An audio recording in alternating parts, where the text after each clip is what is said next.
उसमें शर्मिंदा नहीं होने की कोई बात है। हाँ देखें, जब आप अपना रवैया स्टूडेंट वाला रखोगे ना, हाँ जब आप अपना स्टूडेंट वाला रवैया रखोगे ना, तो उसके पास कोई एक्सक्यूज नहीं रहेगा आपको एम्बैरेस करने का। आदमी एम्बैरेस तब होता है जब वो किसी ऐसी जगह के अंदर हाथ पैर मारना शुरू करे जो उसकी एक्सपर्ट डोमेन नहीं है। तब उसको पता चलता है कि ये तो काम खराब हो गया, ये तो मैं नहीं कर सकता, तो फिर वो एम्बैरेस होता है। एम्बैरेसमेंट इंसान से गलत फैसले करवाती है। इससे बचने का एक ही तरीका है, सवाल आए तैयारी करें, और ये प्योरली एक रिसर्च का और स्टूडेंट का तरीकाकार यही होना चाहिए। जब कोई सवाल आए तैयारी करें, ठीक है, आगे बढ़ते हैं। अच्छा, ये रखें आप।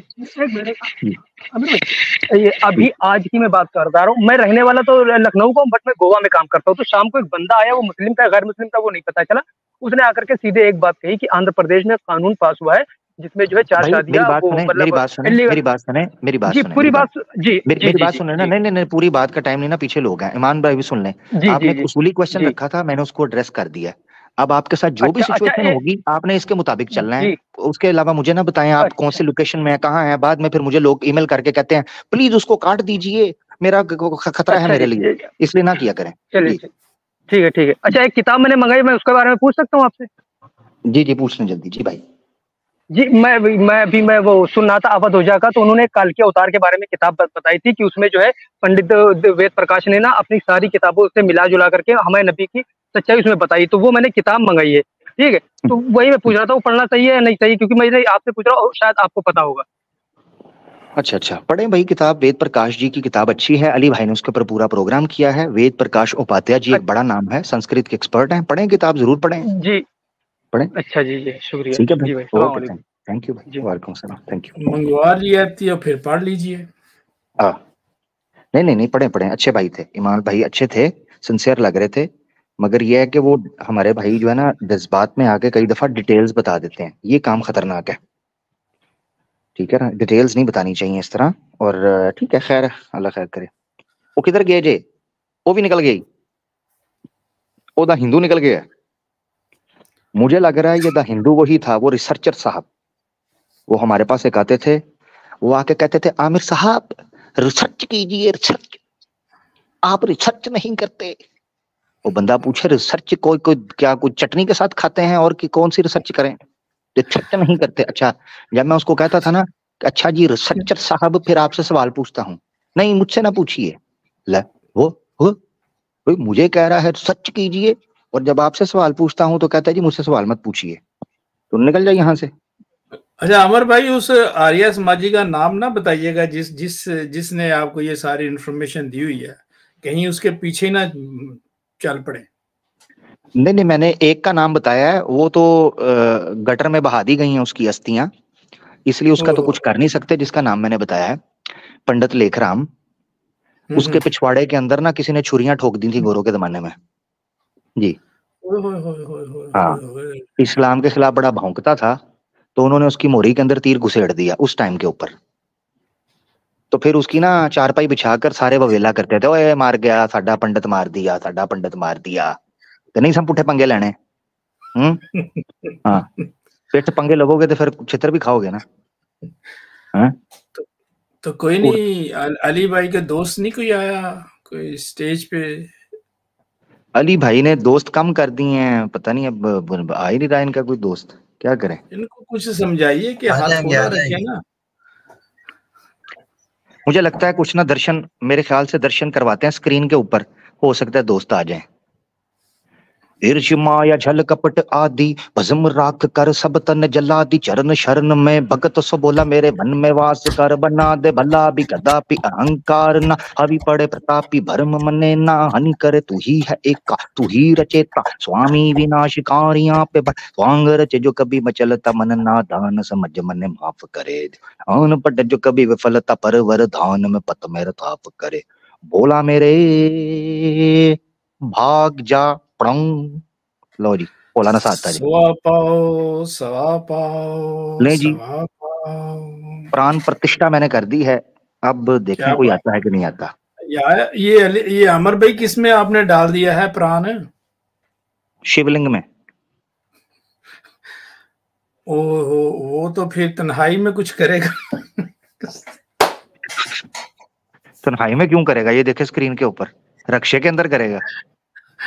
और ये खिचड़ी हलवानों काट दी थी ये क्या है, ऐसे नहीं लग रहा नान है? के ऊपर से कबाब। ठीक है, लंगूर के मुंह में अंगूर खुदा की कुदरत है, पहलुए हूर में लंगूर खुदा की कुदरत है। तौबा तौबा तौबा। शिव जी बने हुए थे, पूरा उनका फुलिया बना रखा था। जी जी जी जी सर, इधर देखें जरा सर, ये देखें ये, ओए होए होए होए, लाइफ हो तो ऐसी है। क्या बात, नहीं ये इस मीर दूसरी को, है। नहीं माहौल में देखता हूँ तो मैं कहता हूँ लाइफ हो तो ऐसी, मगर जब इस बिल बतौड़ी को देखता हूँ जो ऐसे टंगी हुई है जैसे सुई के अंदर धागा डाला जाता है, तो देखिए शक्ल में, शक्ल ऐसे है जैसे 5 साल से कब्ज हुई है। ठीक है, ठीक है, कब्ज नहीं हुई होती बंदे की, पोटी फंसी होती है, तो देखे जरा। हाँ हाँ हाँ, वो फिर जोर लगाती है तो फिर आंखें बाहर निकल आती है ना, बिल्कुल और दुरुस्त चेक फरमाया। करो, चेक करो, एक तो सुकी, ऊपर से हाईनेक पहन लिया, वाह, और झुमके दोनों साइड पे वजनी। अच्छा इसने ओए झुमका एक पहनना था, जब इसने एक पहना ना तो उस तरफ गिर गई वजन की वजह से, फिर इसने दोनों पहनकर बैलेंस किया। ठीक है जी। और दूसरी बात आपको बताऊं, इसने भी और इसने भी लिपस्टिक फैशन के लिए नहीं पहनी, इनके दांत नजर आते थे, इन्होंने इसलिए लिपस्टिक लगाई। वो दांत बाहर हैं, 5-5 फुट के ना दांत, वो बाहर निकलते हैं, तो उन्होंने लिपस्टिक लगा ली कि चलो जान बची तो लाखों पाए लौट के बुद्धू घर को आए। ठीक हो गया जी, इन्हीं बहुत है ना दी, आगे बढ़ने जी जी। क्या बात है, क्या बात है अमर भाई। हाँ ये बीच में थोड़ा सा एड्स के लिए टाइम चाहिए जी, होता है जी। बिल्कुल बिल्कुल सुपर चैट बिल्कुल। प्लीज, सुपर चैट, जान का गनो खतरा जी, मोहम्मद भाई। अस्सलाम वालेकुम। वाल सलाम जी प्यारे भाई। खैरियत भाई? मैं बिल्कुल ठीक प्यारे भाई, आप सुनाएं खैरियत से? जी अल्हम्दुलिल्लाह, अल्लाह का बड़ा करम। आमिर भाई मैं आपसे एक ही सवाल करना चाह रहा हूँ, जी जो जी कि आपको ज़िंदगी से काफ़ी जुड़ा हुआ है। आप अपने अपने हिस्ट्री में कई दफ़े वो बात किए हुए हैं। तो सीधी-सीधी बात ये है कि जो है ना, अगर इस्लाम से अगर, या फिर अब मैं कैसा बोलूँ उसको, ठीक है, इस्लाम से अगर दूर होने की जो आप बोल रहे थे कि मैं भी दूर हो गया था इस्लाम से, फिर अल्हम्दुलिल्लाह अल्लाह ने तौफ़ीक़ दी, फिर अल्लाह ने हिदायत दी कि मैं इस्लाम से बहुत करीब हो गया। तो उसी हालात से मैं भी गुज़र रहा हूँ। तो आपसे एक छोटी-सी इल्तिजा है कि फिर वो वापस वो रास्ते पे आने के लिए ऐसी कोई सूरत-ए-हाल बताइए जिससे कि मैं भी अपने रास्ते पे आ सकूँ। देखें, मैंने जो बात की थी वो, मैंने उस बात के शुरू में अगर आपने सुना होगा तो मैंने एक जुमला कहा था, वो 10 मिनट का क्लिप था। ईमान यूनियन की सबसे पहली स्ट्रीम थी, वो गैदरिंग थी मुफ्ती साहब के चैनल पे।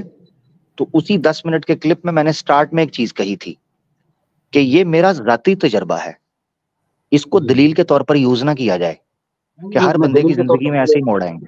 हाँ नहीं, नहीं, नहीं, नहीं, नहीं, आमिर भाई मैं उससे दलील के तौर पे उसको नहीं ले रहा हूँ। सिर्फ़ एक मेरी रहबरी कीजिए बस उतना ही। अगर आप कुछ बोल सकते हैं स्ट्रीम पे तो बोल पर दीजिए। शायद मेरी नहीं ज़िंदगी पे कोई जो है ना कुछ नहीं, मुझे फिर वापस जो है मुझे ना। मैंने उसमें जो कहा है वही है, उसको कभी डिटेल से अगर बयान करूंगा, मुझे लगा किसी दिन कि मुझे उस पर डिटेल, या मैंने अपने आप को इस काबिल समझा, जो कि दूर दूर तक नहीं है कोई इरादा, तो मैं फिर अलीना सिस्टर के साथ कमिटमेंट की है कि उनको इंटरव्यू एक दूंगा अगर मुझे लगा। वैसे जो मैंने उनको ऐसे लारा लगाया हुआ है, देना दूना मैंने कोई, क्योंकि मैं वो तो कभी भी किस काबिल नहीं हूँ ना, मैं समझता हूँ, तो तब वो खुल के बात नहीं, होगी। अदरवाइज मैं इस पे ज्यादा कुछ कह नहीं सकता भाई। मैं दुआ कर सकता हूँ आपके लिए, अल्लाह ताला आपके लिए आसानी करे।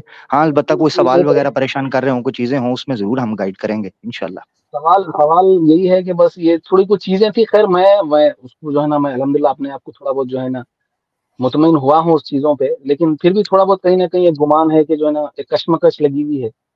तो अगर आप अगर कुछ बोल दिए इस बारे में तो अल्हम्दुलिल्लाह आपका बहुत बड़ा एहसान रहेगा मेरे ऊपर। अल्लाह ताला आपके लिए आसानी करे मेरा भाई, अल्लाह ताला आपके असबाब पैदा करे। अगर आप नेक नीति के साथ हैं तो अल्लाह ताला आपको इंशाल्लाह ज़ाया नहीं होने देंगे। इन्नल्लाह ला रमज़ान भी आ रहा युज़ीउ है, अजरल मुहसिनीन, अल्लाह कभी रमज़ान भी आ मुहसिनीन रहा के है। अजर को ज़ाया नहीं करता इंशाल्लाह। कुछ कुछ ऐसी बात जिससे कि मेरे अंदर कुछ तब्दीली पैदा हो, ऐसा कोई भी एक मैसेज दे सकते हैं आप मेरे को, नहीं मैं या कोई भाई एक मशवरा? भाई ऐसा कोई मुझे एक आप इस मशवरा? तरह कह रहे हैं जैसे कोई switch button on end of है। अली भाई कुछ कहना नहीं, चाहते हैं, नहीं, जरूर कहें। मैं ठीक तो जो कह है। सकता था भाई मैंने कह दिया। आप तो मेरे पीछे, आप तो गुस्सा कर रहे हैं कि भाई शादी कहो शुदी या कर ना ले, हो। अगर नहीं हुई तो भाई की शादी करवा दे सर हाँ अमर शादी भाई। कर लें, हाँ ये अच्छा है, ये वैसे सही है, शादी कर लें। शादी हो गई मेरी, शादी हो शादी गई हो गई मेरी या दूसरी अल्हम्दुलिल्लाह। कर लें फिर जी? ठीक हो गई। हाँ लड़ाई झगड़े होंगे तो फिर वो इस जंजल से आप निकल जाएंगे ना। हाँ ना, जब बंदे को थोड़ा- बंदा जब इसी में फंसा रहेगा कि धनिया कहा था या पुदीना कहा था, खुद ब खुद मसले हल हो जाएंगे। हमें बिल्कुल। शादीशुदा जिंदगी से कोई प्रॉब्लम नहीं है, बस यही बात बोलना था। और अल्हम्दुलिल्लाह आपकी जो स्ट्रीम है, बहुत कुछ लोगों को जो है ना उससे फायदा हो रहा है। अल्हम्दुलिल्लाह आगे भी आपको जो है ना अल्लाह और जो है ना तौफीक दे और तरक्की दे इसमें। अल्हम्दुलिल्लाह। आमीन आमीन, हाँ, बहुत शुक्रिया। नहीं इंशाल्लाह बहुत हमारी बहुत दुआएं आपके शुक्रिया। साथ हैं जरूर मेरा भाई, परेशान ना हो, बस खुश दुआ रहें बस। कीजिए, ठीक है, बस दुआ कीजिए, बस दुआ कीजिए इंशाल्लाह इंशाल्लाह मेरे लिए, खुश खास तौर से दुआ कीजिए भाई। मेरा मैं नाम तो नहीं बता सकता, लेकिन दुआ कीजिए मेरे लिए बस। ठीक है भाई, कोई बात नहीं। जो भी भाई आप हैं हमारे लिए, अल्हम्दुलिल्लाह। आपकी तरफ से दुआएं, ठीक है ना, आपके लिए दुआएं। ओके, अल्लाह सबसे हाफिज। बस सबसे सबसे हो जाएंगी इंशाल्लाह, दुआएं सबसे हो जाएंगी इंशाल्लाह। आतिफ भाई हमारे साथ हैं जी, आतिफ भाई। अस्सलाम वालेकुम आमिर भाई, खैरियत से हैं? वालेकुम अस्सलाम। एक दोस्त ने ना, आतिफ भाई सब खैरियत से, एक मिनट रुकिएगा, एक दोस्त ने मेरे से यही सवाल एक बार पूछा। उसने कहा आमिर भाई बड़ी झंझट में हूं, कुछ समाधान कीजिए। ठीक है, अब मैंने मैंने उसको बड़ा इधर उधर से वो काबू ना आया, कहता नहीं नहीं नहीं, कुछ ना कुछ सोल्यूशन तो बताइए। मैंने फिर आके के, जिस तरह जुल्फकार भाई ने कहा है ना, मैंने भी आके के उसे कहा, मैंने कहा यार शादी कर लो।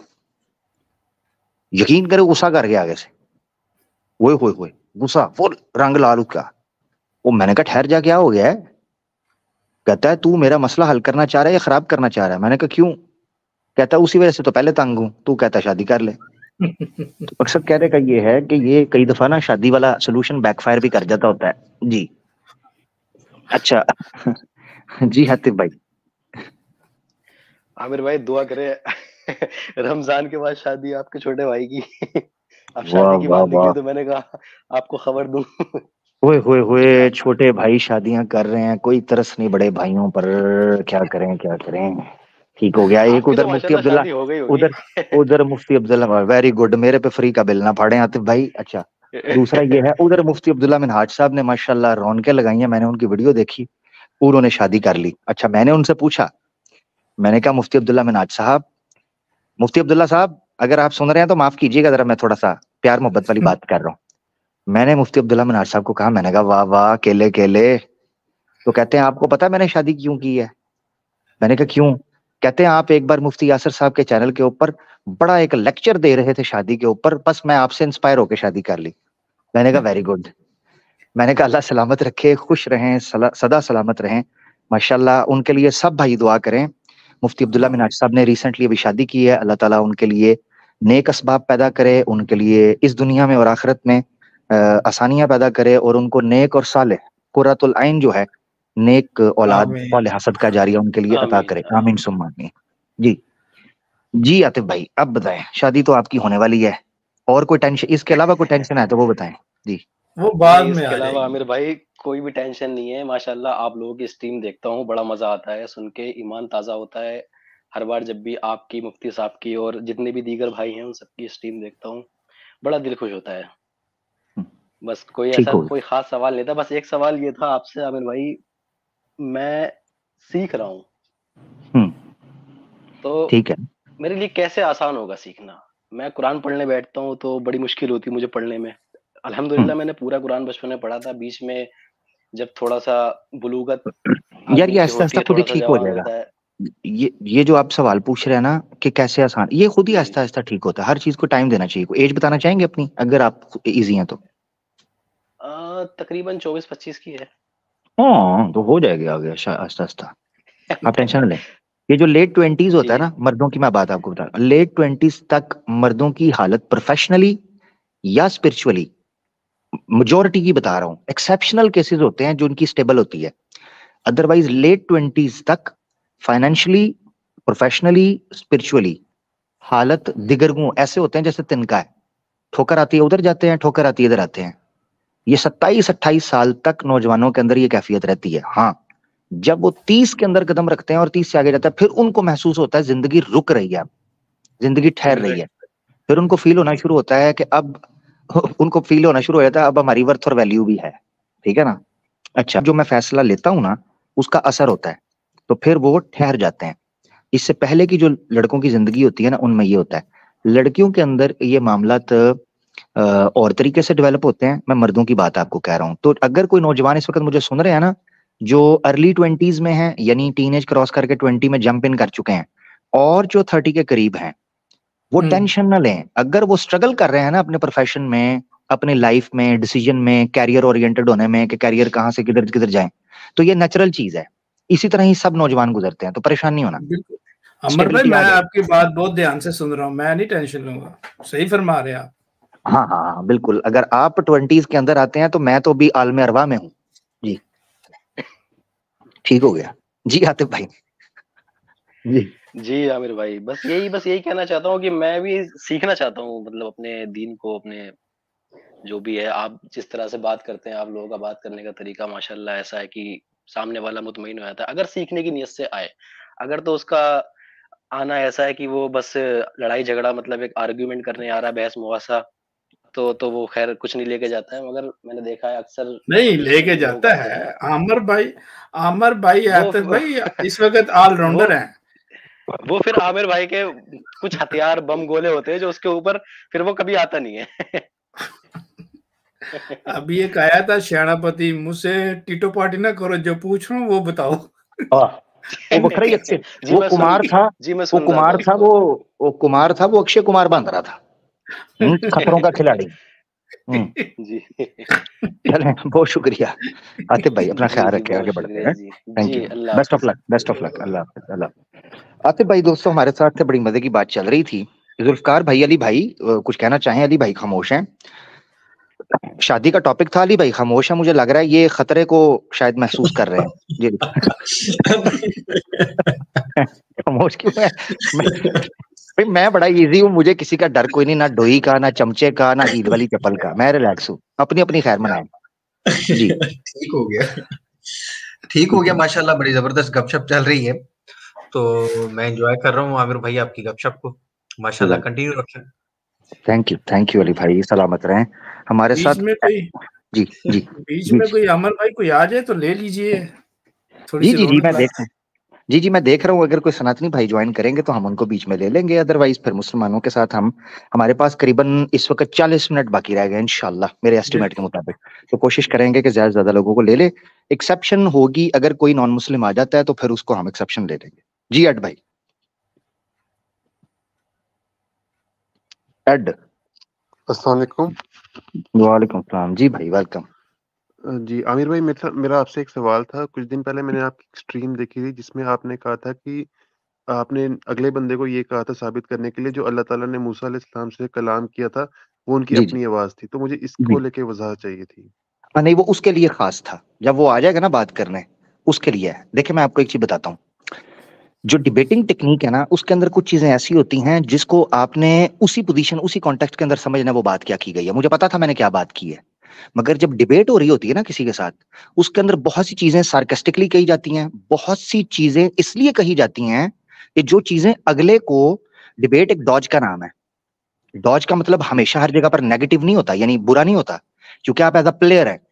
जब आप प्लेयर मैदान के अंदर उतरते हैं तो आपको बहुत सारी जगहों के ऊपर अगला बंदा जो कि इस्लामोफोब है, खास तौर पर आपने याद रखना है, अगर कोई सिंसियर सनातनी आएगा या सिंसियर नॉन मुस्लिम आएगा, उसके साथ आप हमें गुफ्तगू का एक अलग अंदाज देखेंगे, मगर जो इस्लामोफोब आएगा उसके साथ हमारा अंदाज टोटली डिफरेंट होता है।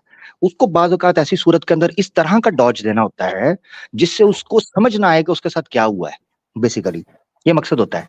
और वो मकसद सिर्फ इसलिए होता है, यानी उसमें कोई नेगेटिव ये नहीं हमारा होता कि हमने किसी को धोखा देना है या किसी को नुकसान पहुंचाना है या किसी के साथ झूठ बोलना है, उज़बिल्लाह, ऐसा नहीं होता। मकसद ये होता है कि उसकी नीयत की वजह से उसकी ट्रीटमेंट वैसे हो रही होती है, क्योंकि वो जानता ही ऐसी जुबान को है, ये है। तो जब वो आ जाएगा मेरे सामने, फिर उसके साथ हम ट्रीट करेंगे, क्योंकि वो आर्या समाज को सपोर्ट कर रहा था, तो मैं एक्सपेक्ट कर रहा हूं कि वो किसी आर्या समाजी की स्ट्रीम के अंदर या कभी आएगा तो इंशाल्लाह उससे बात होगी। ठीक है, ये चीज है, उसको उसी कॉन्टेक्स्ट में अगर आप समझेंगे तो बात करना। ठीक है, बहुत शुक्रिया। क्योंकि मैंने ना उसमें, मुझे पता है वो जो आयतें 2 कह रहा है ना, मुझे उन 2 आयतों का पता है। मैं चाह रहा हूं जब वो पेश करेगा ना तो फिर आगे मैंने बात शुरू करनी है, मैं उस इंतजार में हूं। ठीक है, बहुत शुक्रिया मेरा भाई, थैंक यू, बहुत शुक्रिया। एक चीज मैं आपको बता देता हूँ, ये हमारी कई दफा बात, अच्छा मैं एक दफा आपको बताता हूँ, कई दफा मैंने ना, जब मैं स्टार्ट में था, अभी तो माशाल्लाह हमारी जो ऑडियंस है वो इतनी ज्यादा अवेयर हो चुकी है कि उनको हमारे मिजाज का पता चल गया है, अली भाई के मिजाज का, मुफ्ती साहब का, कैसे, यानी जितने हमारे लोग हैं और जो हमारे टीम मेंबर्स हैं उनके मिजाज का लोगों को आहिस्ता आहिस्ता पता चल रहा है कि कौन ये बात क्यों करता है। तो अल्हम्दुलिल्लाह मैंने अब कम देखा है कि लोग उस चीज को दोहरा रहे हों।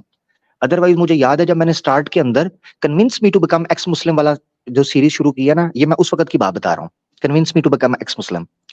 उसमें मैंने ये चीज नोट की कि कई दफा मैं एक एक्स मुस्लिम के साथ या इस्लामोफोब के साथ बात कर रहा होता था ना, तो नीचे कमेंट के अंदर मैंने देखा लोग उस डेमो को छोड़ के नीचे अपनी उन्होंने स्टॉल शुरू कर देते थे। मुझे उस वक्त समझ आई कि इसका मतलब है लोग समझ ही नहीं रहे हैं कि स्टेज पे क्या हो रहा है। वो नीचे वो भोले पप्पू हैं मेरी तरह, भोलेनाथ। तो वो भोलेनाथ हमारे कई हमारे दोस्त मुसलमान होते हैं, वो उस चीज को ले रहे। मिसाल के तौर पे मैं आपको एक मिसाल दे देता हूँ। एक बंदा आएगा मेरे पास, ठीक है, ये मैं आपको डेमो दे रहा हूँ समझने के लिए। एक बंदा आएगा, वो आकर कहेगा ये जी जो है ना, मिसाल के तौर पर को मिसाल ले लेते हैं, वो आकर कहेगा जी कुरान में लिखा हुआ है जन्नत में हूरें होंगी। ये मैं कॉमन आपको मिसाल दे रहा हूँ, कुरान में लिखा हुआ है कि जन्नत में हूरें होंगी। तो मैं पता क्या बोलूंगा उसे, मैं बोलूंगा कहाँ लिखा है। अब उसको इस चीज का पता नहीं, उसको नहीं पता ये मैं किसके साथ कर रहा हूं, एक इस्लामोफोब के साथ, एक एच मुस्लिम के साथ, जिसने सिर्फ सुन सुनाकर स्क्रिप्ट पकड़ी है और जुबान खोल ली है इस्लाम के खिलाफ। तो पहले इनकी ट्रेनिंग कराना मकसद है कि इनको पता चले कि जब हमसे बात करनी है तो हर चीज पर ग्रिप होनी चाहिए, वरना हम छितर बड़े मारेंगे। अब मैंने ये नोट किया कि जब मैं ये बात करता हूं ना कभी, तो कई दफा हमारे मुसलमान जो है ना, वो नीचे जो सादा हैं, जिनको नहीं पता चल रहा क्या मामला है, कंफ्यूज होते हैं, वो सोच में पड़ जाते हैं क्या आमिर भाई इनकार कर रहे हैं कि जन्नत के अंदर हूर होगी, इसका इनकार कर रहे हैं हूर वर्ड का कि कुरान में है। उनके ध्यान में ये आता है अच्छा, वो फिर कहना शुरू कर देते हैं तो है कुरान में, इसका मतलब है नहीं है, हमने तो आपको ये सुना था कहते हुए कि आप ये कह रहे हैं कि फलानी जगह पर तो नहीं है कुरान में, इसका मतलब है। उनके दिन में ये हो रहा होता है। तो इस चीज को समझना है। इमाम गजाली, मैं अपने आप की को मिसाल नहीं दे रहा, सिर्फ एक मिसाल के तौर पर समझा रहा हूँ कि इस तरह का वाकयात कई दफा जो डिबेटर्स होते हैं या जिनका एंटी इस्लामिक एलिमेंट्स के साथ जो है ना वो कन्फ्रंटेशन होती है, तो ऐसी सूरत में डिबेटिंग स्किल क्या होती है, क्या टेक्निक होती है। इमाम गजाली रहमतुल्लाह अलैह ने जो किताब लिखी है जिसे ऑटोबायोग्राफी कहते हैं, अल मुनक़िज़ु मिन अज़्ज़लाल, जिसको उर्दू में अंधेरों से उजालों का सफर, पीडीएफ में मिल जाएगी इमाम गजाली की।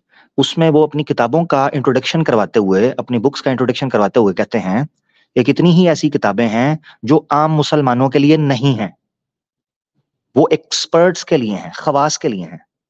और वो कहते हैं इसलिए हैं कि अवामुन नास को उससे धोखा और गलतफहमी लग सकती है, क्योंकि उनको नहीं पता कि ये बात मैंने क्यों की है और किसके जवाब में की है, वो उसको शायद नहीं समझ पाएंगे। तो ऐसी सूरत में जब कभी किसी इस्लामोफोब के साथ या एक्स मुस्लिम के साथ या किसी मुर्तद के साथ या किसी ब्लास्फेमी यानी इस तरह के ड्रामेबाजी के साथ, डेढ़ शाने के साथ कभी गुफ्तगू हो रही हो, तो उसमें जब हम कभी ऐसी कोई टेक्निक होती है तो उसके पीछे मकसद उस बंदे को झंझोड़ना होता है जो बंदा आया ही बदनीयती के साथ है, जो आया ही तमाशा करने के लिए है, तो उसको किनारे लगाना होता है। बहुत शुक्रिया। चलें, इस पर भी बात हो गई, भाई ने अच्छा किया, तवज्जो दिला दी। तो हम आगे बढ़ते हैं। नईम साहब, तेजी से मैं ले रहा हूँ, जो भाई मुझे नजर आ रहे हैं और जो भाई बात कर चुके हैं पहले वो ना कभी जुड़े, मेरा भाई प्लीज। जी नईम भाई, नईम भाई,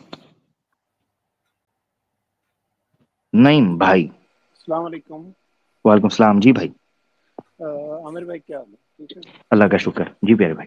अच्छा, मेरा सवाल ये था कि तफसीरों से मुताल्लिक जो कुरान पाक की हैं उनके मुताल्लिक हमारा क्या रवैया होना चाहिए एक्सेप्टेंस के हवाले से, कुरान पाक को समझने के हवाले से। अच्छा, आप मुसलमान भाई हैं ना नईम भाई? जी जी जी जी अल्हम्दुलिल्लाह। ठीक है। जमात अहमदिया के बारे में पता है आपको? जी मैं आपका माशाल्लाह मतलब बहुत पुराना हूँ जैतून के हवाले से, तो नहीं, मैं पूछ रहा हूँ जमात अहमदिया के बारे में आपको पता है? जी जी। आपका ताल्लुक जमात अहमदिया से है? नहीं। अच्छा, ठीक। मिर्जा गुलाम अहमद था कि मैं जैतून जब होता था तब से मैं सुन रहा हूँ। जी, ठीक है, कोई बात नहीं, जज़ाकल्लाह, थैंक यू, मुझे अच्छा लगा आप पुराने हमारे साथी हैं। मिर्जा गुलाम अहमद कादियानी जिसने नबूवत का दावा किया था, उसके बारे में क्या राय है आपकी? मतलब काफिर था वो और मरदूद था वो, जरा ठीक है, वर्ड होगा जी। ठीक है, ठीक है, काफिर था मरदूद था, ठीक हो गया, सही है। थैंक यू नईम भाई। अब हम आपका सवाल ले लेते हैं, तसल्ली करना मकसद होता है ना, ताकि हमारे भाई का पता चल जाए। जी जी बहुत शुक्रिया। हाँ, बुरा मत मानिएगा, नहीं जब नहीं जुगे नहीं वाली जी बात है हमारे नहीं ईमान। नहीं, ठीक है, हम एक दूसरे को वो सामने बैठ के तो देख नहीं दे तो सही है। हाँ ठीक है, थैंक यू, बहुत शुक्रिया। तफसीरों के बारे में हमारा स्टांस बिल्कुल क्लियर है।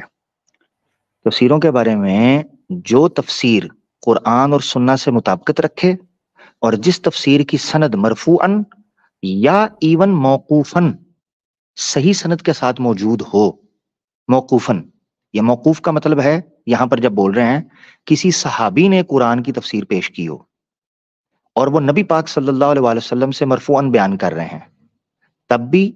और इवन मौकूफन, मौकूफन की सूरत में एक शर्त ऐड होनी चाहिए, वो ये है कि वो तफसीर किसी सहाबी का तफर्रुद की बजाय इज्तमाई तफसीर हो, सहाबा की तफसीर उससे मैच करती हो, या इसके अलावा वो कुरान या नबी पाक सल्लल्लाहु अलैहि वसल्लम के सरी हुक्म मरफू से टकरा ना रही हो। तो ऐसी सूरत में मौकूफन सहाबी की तफसीर को भी हम कबूल करेंगे। और रही बात कुरान की तफसीर कुरान से, ये तो बहुत ही टॉप क्लास की कमेंट्री मानी जाती है कि कुरान की तफसीर कुरान से पेश की जाए। इस पर मैंने एक बुक भी रिकमेंड की थी, सनाउल्लाह अमृतसरी। मुझे इसके अलावा नहीं पता, किसी ने हो सकता है की हो, मगर मेरी नजर से चूंकि सनाउल्लाह अमृतसरी साहब की वो तफसीर गुजरी है, अपनी नोयत की मुनफरद तफसीर है कुरान के हवाले से। वो किताब तफसीर का नाम है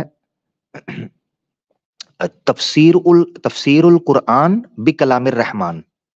पीडीएफ में मिल जाएगी, दारुस्सलाम ने छापी है, अरबी के अंदर है। उलमा हजरात जिनको अरबी आती है, ये तफसीर जानदार तफसीर है, आपके पास जरूर होनी चाहिए। बल्कि मैं ये आपको कहता हूं, मैंने भी जब इस तफसीर का मुताला किया था तो रमजान में शुरू किया था। रमजान आ रहा है, मैं जितने लोग अरबिक जानते हैं, कोई स्कॉलर मुझे सुन रहा है, कोई स्टूडेंट मुझे सुन रहा है जो अरबिक जानता है, मैं रिक्वेस्ट करता हूं एक बार इस तफसीर को पीडीएफ में डाउनलोड कर लें, नहीं तो हार्ड कॉपी के अंदर खरीद सकते हैं। मेरे पास हार्ड कॉपी के अंदर भी मौजूद है अल्हम्दुलिल्लाह, और मैं नोट्स बनाया करता था। और अगर आपके पास नहीं हार्ड कॉपी की गुंजाइश है तो पीडीएफ के अंदर डाउनलोड करें, तफसीरुल कुरान बि कलामिर रहमान सनाउल्लाह अमृतसरी की, ये जो अहलुल हदीस के आलिम दीन थे। कुरान से कुरान की तफसीर की गई है, बहुत शानदार, पीडीएफ में आपको मिल जाएगी। तो इसको डाउनलोड करें, इसको पढ़ें, लाजमी हर स्कॉलर के पास या कोई स्टूडेंट है उनके पास जरूर होनी चाहिए। एक तो तफसीर का तरीका, दूसरा हदीस की रोशनी में, और तीसरा मौकूफन मैंने शर्त के साथ आपको बयान कर दिया। ये है तरीका कार। नहीं भाई, इसमें कोई आपको एम्बिग्यूटी, कोई कंफ्यूजन रह गया तो वो रखते हैं, डिस्कस कर लेंगे जी।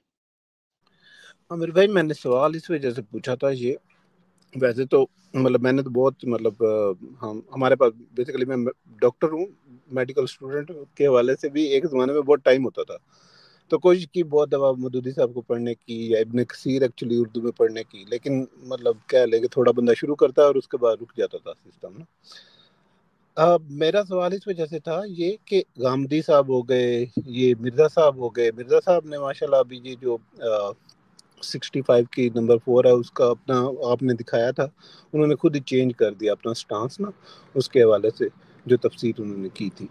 तो मेरा कहने का ये मतलब है कि ये जैसे परवेज साहब थे एक वो, और ये मिर्ज़ा जो था अहमदियों का जो है, मतलब इस तरह के बेतहाशा लोग हैं और हर बंदे ने अपनी अपनी तफसीर कुरान पाक के हवाले से की हुई है।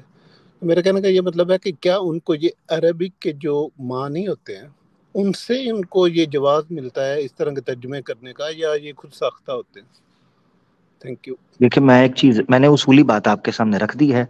दुनिया में किसी जगह पर भी कोई भी तफसीर आपके सामने आए, आपने इस उसूल पर परखना है। मैं जाती तौर पर तो इसी तरीके पर परखता हूँ। आप परखें, अल्लाह खैर सल्ला।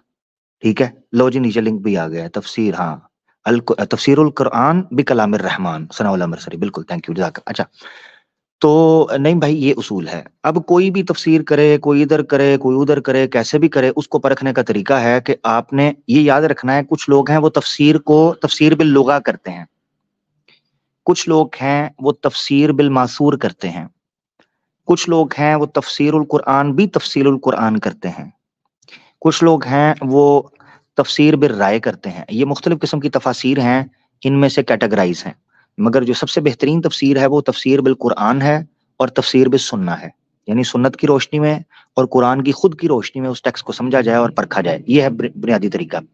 इब्न तैमिया रहमतुल्लाह अलैह ने उसूल तफसीर लिखे हैं जो कि उर्दू के अंदर भी हैं, वो भी पढ़ा जा सकता है, उसमें भी उन्होंने डिस्कस किया है।